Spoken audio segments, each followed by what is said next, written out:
5 takimet e javës së 25 të kampionatit 2024-2025 në ligën e parë të futbollit vendor, shkaku i festës së Fitër Bajramit do të zhvillohen të hënën me fillim në orën 15, ku në program janë disa takime të zjarrta, dueli në Strug mes Struga Trimlum dhe Shkupit, por edhe takimet Rabotnički-Besa, e pse jo edhe ndeshja në Tetov mes Shkëndijës dhe AP Brera. Skuadra Kuqezi në stadiumin Busharit konsiderohet favorite absolute në përballjen me ekipin nga Strumica, klubin e futbollit AP Brera, por ekipi duhet të japi angazhimin maksimal dhe në asnjë moment nuk duhet të nënvlerësoj kundërshtarin. Futbollisti Kuqezi Klis Mancake theksoi se ekipi ka punuar pavarësisht momenteve të vështira nga tragedia e Koçanit. Si fillim desha të uroj një gjithë besimtarët musliman gëzuar festën e Fitër Bajramit, qoftë një festë sa më e lumtur.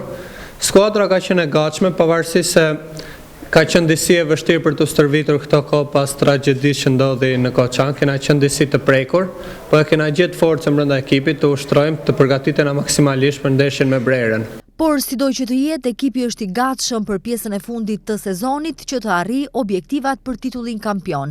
Cak e thotë se Shkëndija gjithmonë është në krye të detyrës. Patjetër që po, skuadra është gjithë e gatshme për këtë sprintin final, duke filluar nga nesër për të hyrë në fushë dhe për të marrë 3 pikët, që dihet cili është motivimi jonë që është dalim kampion në fund. Besa e Dobërdollit me 2 fitoret e fundit kundër Shkupit në Çajir dhe Struga Trimlumit në Gostivar ka rritur shpresat se mund të sigurojë mbijetesën në fazën e fundit të kampionatit, por kjo varet edhe nga epilogu i ndeshjes kundër Rabotničkit të hënën në arenën Todor Proeski në Shkup. Një ndeshje tepër interesante pritet edhe në stadiumin e qytetit në Strug, aty ku do të përballen kampioni në fuqi Struga Trimlum dhe FC Shkupi.